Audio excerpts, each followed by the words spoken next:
Assalamualaikum warahmatullahi wabarakatuh. Alhamdulillahirabbil alamin. Allahumma shalli ala sayyidina Muhammad wa ala ali sayyidina Muhammad. Pada materi kali ini saya yang bernama Ahmad Muhajirin dan teman saya Subhan Maulana akan mempresentasikan tentang hukum Islam pada periode imam-imam mujtahid. Nah, langsung saja kepada materi yang pertama yaitu faktor perkembangan hukum Islam. Pada perkembangan hukum Islam terjadi pada dinasti Abbasiyah, di mana zaman ini dianggap yang paling gemilang dalam sejarah fikih Islam, yang mencapai tahap sempurna dalam keluasan kajian, terinci, sehingga menjadi ilmu yang berdiri sendiri yang sebelumnya hanya sebatas fatwa dan qadha. Nah, selain munculnya para ulama yang membahas setiap bab, para ulama tersebut memiliki madhab ijtihad sendiri yang kemudian diberi nama sesuai nama imamnya. Nah, kemajuan ilmu pengetahuan pada zaman ini tidak terjadi pada bidang fikih saja, melainkan yaitu ada juga di bidang tafsir, hadis, tauhid, bahasa, dan adab. Nah, jadi pasti perkembangan tersebut memiliki faktor-faktor yang memang dapat membangun. Yang pertama, yaitu karena adanya perhatian khalifah dinasti Abbasiyah terhadap fikih dan fuqaha.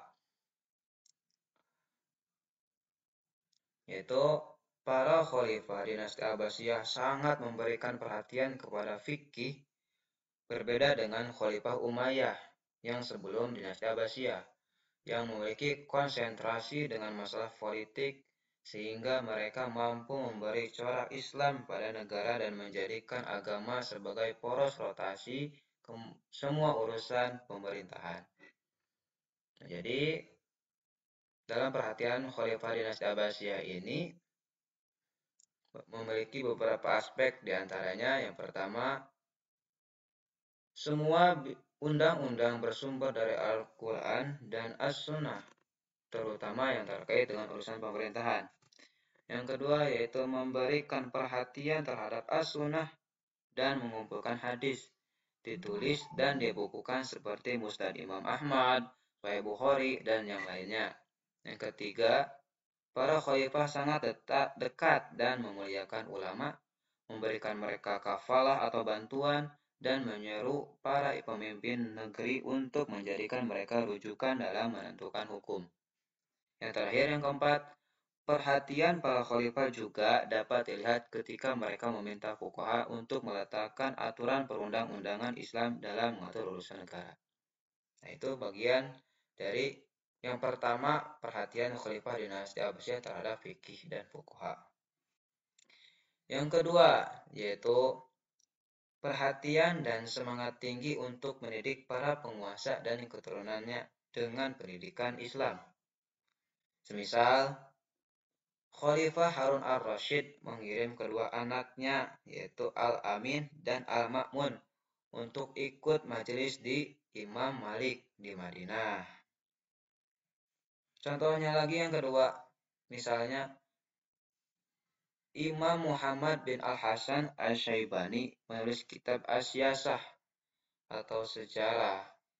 Nah, Khalifah ar-Rasyid menyuruh anak-anaknya menemui sang imam tersebut dan mendengarkan pelajarannya. Jadi, tidak diragukan lagi bahwa perhatian para khalifah terhadap fikih dan fuqaha berpengaruh besar terhadap kemajuan ilmu zaman, terutama pada zaman ini. Yang ketiga, bagian dari faktor-faktor, yaitu iklim kebebasan berpendapat.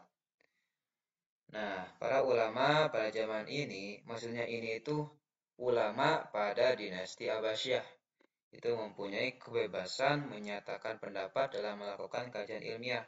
Tidak ada satu penguasa pun yang dapat mengikat mereka Oleh karena itu, mereka melakukan istinbat hukum dari berbagai sumber, mengamalkan dan mengajarkan kepada orang banyak tanpa ada perasaan sungkan jika bertentangan dengan pendapat ahli fikih lain, sehingga dalam satu masalah bisa ditemukan banyak pendapat disebabkan banyaknya mujtahid.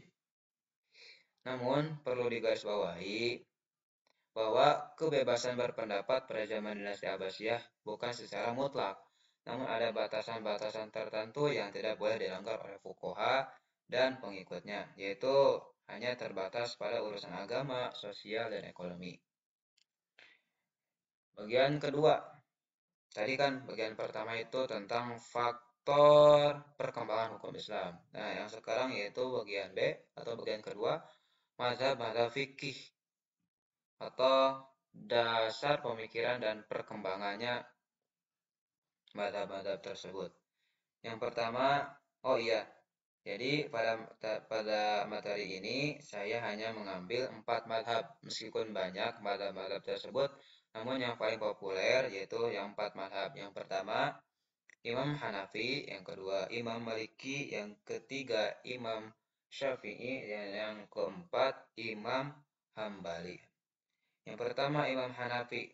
Nah, fikih Imam Hanafi atau Imam Abu Hanifah memiliki cara yang modern dan manhaj tersendiri dalam kancah perfikihan dan tidak ada sebelumnya.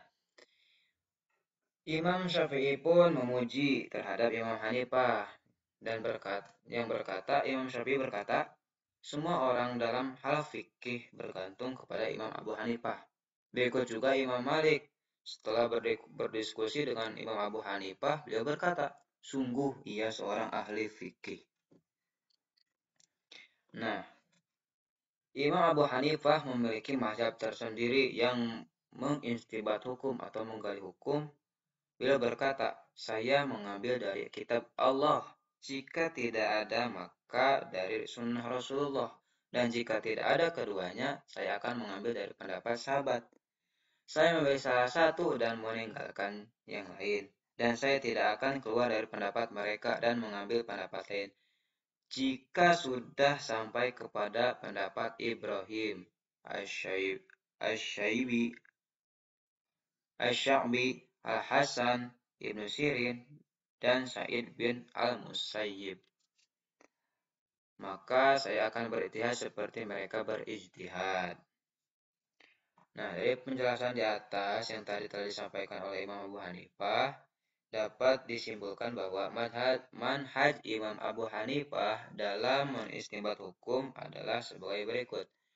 Yang pertama, memakai Al-Quran, karena Al-Quran merupakan sumber utama syariat dan kepadanya dikembalikan semua hukum dan tidak ada satu sumber hukum apapun kecuali dikembalikan kepadanya. Yang kedua, yaitu sunnah, sebagai penjelasan dari kandungan Al-Quran, menjelaskan yang global dan alat dakwah bagi Rasulullah SAW dalam menyampaikan risalah Tuhannya. Maka barang siapa yang tidak mengamalkan sunnah, sama artinya ia tidak mengikuti risalah Tuhannya. Yang ketiga, yaitu pendapat sahabat. Karena mereka hidup satu zaman dengan Rasulullah SAW, lebih memahami sebab turunnya ayat, kesesuaian setiap ayat dan hadis, dan merekalah yang membawa ilmu Rasulullah SAW kepada umatnya.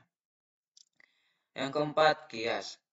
Beliau menggunakan kias ketika tidak ada nas dalam Al-Quran ataupun sunnah ataupun ucapan sahabat.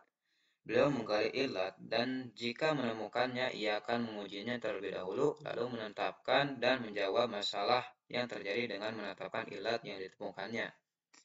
Yang kelima yaitu istihsan, yaitu meninggalkan qiyas dhahir dan mengambil hukum yang lain.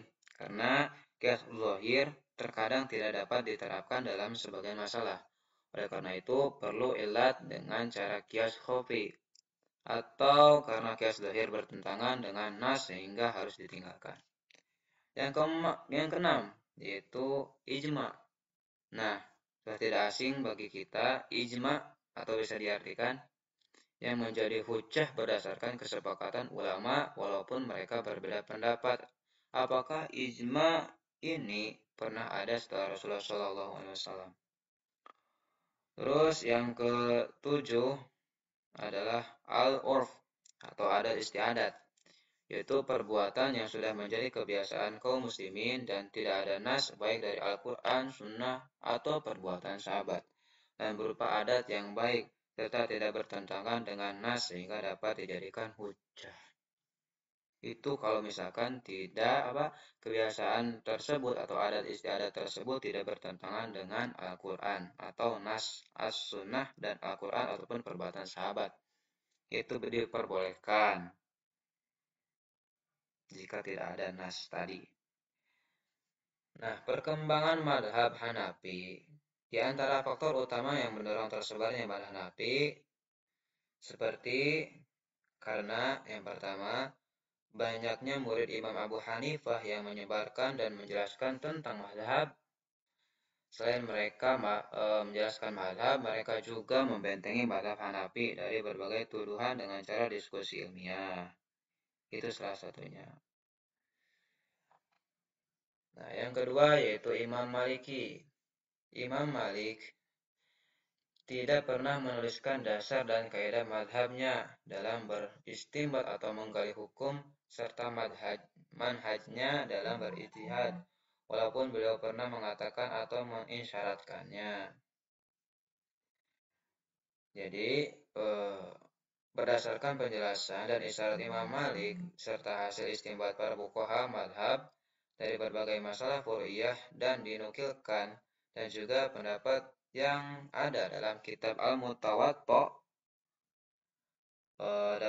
dapat disimpulkan bahwa dasar madhab Imam Malik adalah Al-Quran, Sunnah, amalan penduduk Mekah, fatwa sahabat, qiyas, al-masolih al-mursalah, al-istihsan, dan sodoro'i, dan urf. Itu hampir sama seperti Imam Hanafi tadi. Perkembangan madhab Imam Maliki, ya, perkembangan ini tidak lepas dari jasa para murid yang telah meriwayatkan dan menyebarkan madhabnya setelah beliau wafat.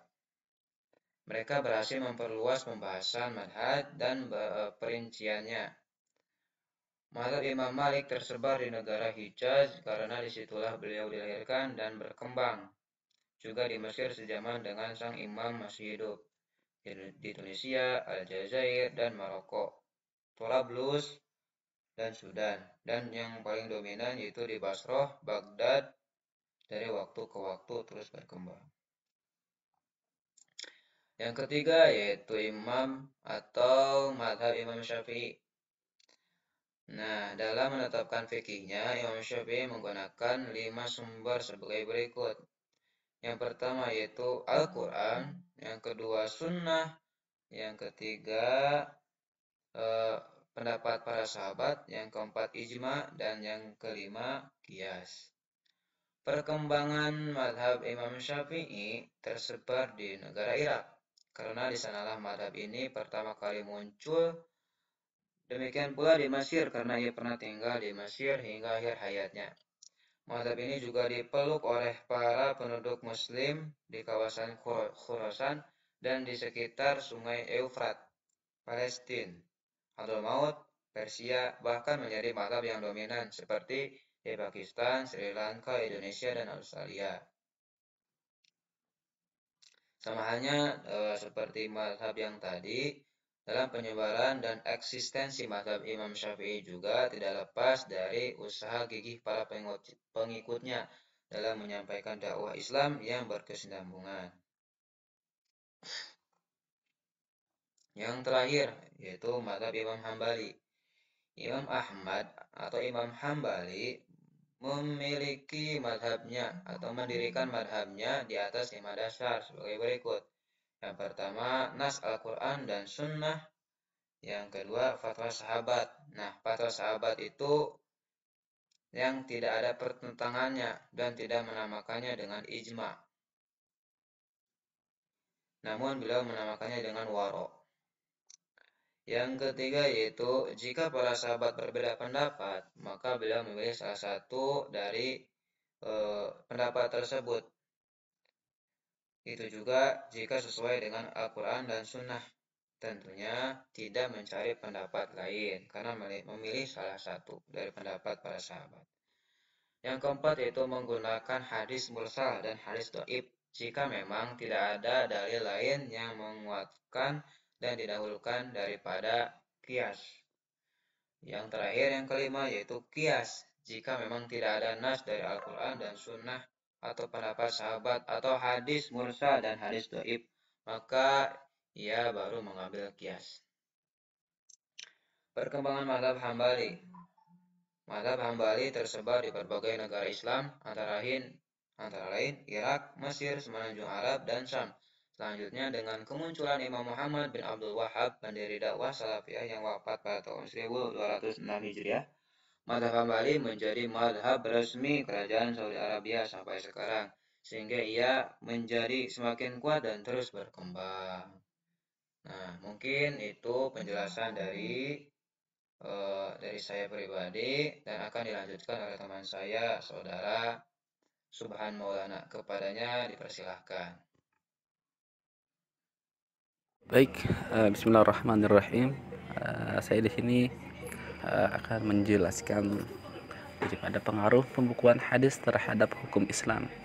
Ya, setelah kita sedikit memahami tentang bagaimana perjalanan pembukuan hadis, ya, kita akan membahas tentang bagaimana pengaruh pembukuan hadis itu sendiri, ya, terhadap perkembangan hukum Islam tasyri'. Ya. Yang sebagaimana sama-sama kita ketahui bahwa hadis sendiri merupakan sumber hukum Islam kedua bagi ilmu fikih dan syariat setelah Al-Quran. Semua ahli fikih kaum muslimin dari berbagai aliran dan mazhab di kota-kota besar, baik dari kalangan yang mazhabnya masih ada maupun yang sudah pudar, baik dari kalangan orang-orang yang diikuti maupun yang bukan, semuanya berpendapat bahwa hadis merupakan pegangan dan sumber hukum mereka dalam menetapkan hukum-hukum fikih serta menjadikan hadis sebagai rujukan hukum fikih. Ya. Pada proses pembukaan hadis, ya, sangat berpengaruh besar terhadap perkembangan fikih pada umumnya. Di antaranya di sini ada beberapa pengaruh tersebut, ya, sebagai berikut. Yang pertama, munculnya mazhab-mazhab fikih, ya. Ya, dengan adanya pembukuan hadis memunculkan beberapa mazhab fikih.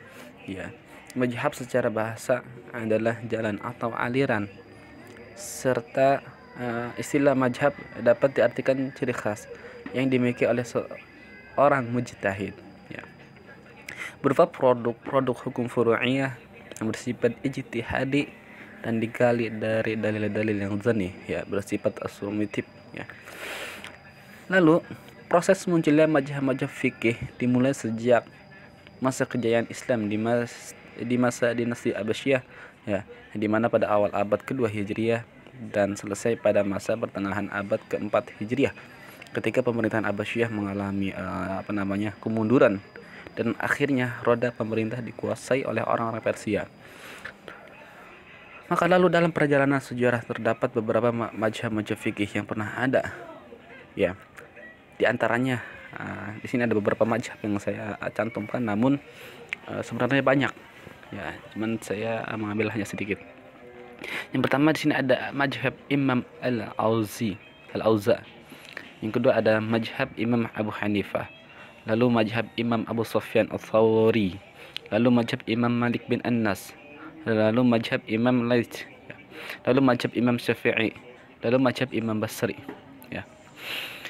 Nah, itu ada beberapa banyak mazhab, ya. Namun seiring berjalannya masa, satu demi satu mazhab itu pun banyak yang hilang ditelan masa. Pengikutnya pun mengalami pasang surut yang mengikuti seleksi alam yang begitu ketat. Kemudian untuk masa-masa berikutnya, di antara sekian banyak mazhab, hanya beberapa yang memiliki akar kokoh dan pengikutnya banyak, yakni sampai saat ini, sampai detik ini, yang sama-sama kita ketahui ada mazhab Sunni yang masih tetap eksis sampai sekarang, yaitu mazhab Hanafi, mazhab Maliki, Hambali, dan Syafi'i, ya. Selain itu juga terdapat mazhab Zidiyah, ya, dan mazhab Imamiyah dari golongan Syiah, serta mazhab Ibadiyah dari golongan Khawarij, ya. Lalu pengaruh yang kedua di sini, pembukaan hadis menjadi rujukan utama atau sumber hukum Islam. Ya, suatu hadis dapat dijadikan rujukan dalam hukum fikih. Terlebih lagi kita harus menelitinya dengan pembuktian yang sumbernya memang betul-betul dari Nabi Muhammad SAW. Kriteria ini menurut istilah ilmu mustahalah hadis. Agar hadis yang dapat dijadikan dalil, hendaknya hadis itu berkategori sahih atau hasan, ya. Bahkan Imam Syafi'i mengatakan, jika terdapat hadis yang sahih maka itu adalah mazhabku, ya. Campakkan pendapatku jika ternyata bertentangan dengannya. Nah, pernyataan ini seperti ini yang kemudian diikuti juga oleh para ulama dan mujtahidun, ya. Itu pengaruh yang kedua. Jadi pembukaan hadis menjadi rujukan utama atau sumber hukum Islam daripada pengaruh pembukuan hadis itu sendiri, ya. Lalu yang ketiga, mempermudah para ulama dalam berijtihad atau beristinbat hukum fikih, ya. Sebelum adanya pembukuan hadis, para ulama dalam berijtihad hanya berdasarkan hadis-hadis yang dihafalkan para sahabat dan tabi'in. Namun selain adanya pembukuan hadis, para ulama dengan mudahnya berijtihad atau beristinbat tentang hukum-hukum fikih dengan merujuk kitab-kitab hadis yang berisi bab-bab fikih yang telah terbukukan. Di antara beberapa ulama, ya, tersebut adalah Imam Malik bin Anas, yang dimana telah berhasil menghimpun dari membuat kitab Al-Muwatta. Ya, kitab ini menjadi rujukan utama setelah beliau. Imam Malik mengarang kitab Al-Muwatta berisi hadis-hadis Nabi serta pendapat-pendapat para sahabat dan fatwa tabi'in. Beliau menyusunnya dengan sistematika sesuai bab fikih, memadukan antara dalil asal dan masalah furu', ya. Dengan demikian, ya, dapat disimpulkan bahwa pembukuan hadis memang sangat berpengaruh terhadap perkembangan fikih, ya. Bisa dibayangkan jika tidak ada pembukuan hadis, sering dengan adanya hadis yang hanya dihafalkan oleh para sahabat atau tabi'in, maka dengan ketiadaannya hadis-hadis tersebut akan hilang dari peredarannya, sehingga para ulama mengalami kesulitan dalam berijtihad atau beristinbat hukum Islam atau hukum fikih, ya, karena tidak ada panduan-panduan hadis yang terbukukan. Nah, itu daripada pengaruh pembukuan hadis terhadap hukum Islam. Lalu ada yang pengaruh pembukuan usul fikih terhadap hukum Islam. Ya, di sini sebenarnya masa tabi'in banyak yang melakukan istinbat dengan berbagai sudut pandang, dan akhirnya juga mempengaruhi konsekuensi hukum dari suatu masalah. Contohnya ulama fikih Irak lebih dikenal penggunaannya ar-rayu'. Dalam setiap kasus yang dihadapi mereka mencari ilatnya, sehingga dengan ilat ini mereka dapat menyamakan hukum kasus yang dihadapi dengan kasus yang sudah ada nasnya. Adapun para ulama Madinah banyak menggunakan hadis-hadis Rasulullah Shallallahu Alaihi Wasallam karena mereka dengan mudah melacak sunnah Rasulullah di daerah tersebut. Disinilah awal perbedaan dalam mengistinbatkan hukum di kalangan ulama fikih. Akibatnya muncul 3 kelompok ulama, yaitu Madrasah Al-Iraq dan Madrasah Al-Kufah. Ya. Dan ini semua adalah pengaruh daripada pembukuan usul fikih, ya, terhadap hukum Islam. Ya. Baik, mungkin itu saja yang bisa saya sampaikan. Kurang lebihnya mohon maaf. Assalamualaikum warahmatullahi wabarakatuh. Oke, itu saja yang dapat kami sampaikan. Kurang lebihnya mohon maaf. Ditutup dengan wassalamualaikum warahmatullahi wabarakatuh.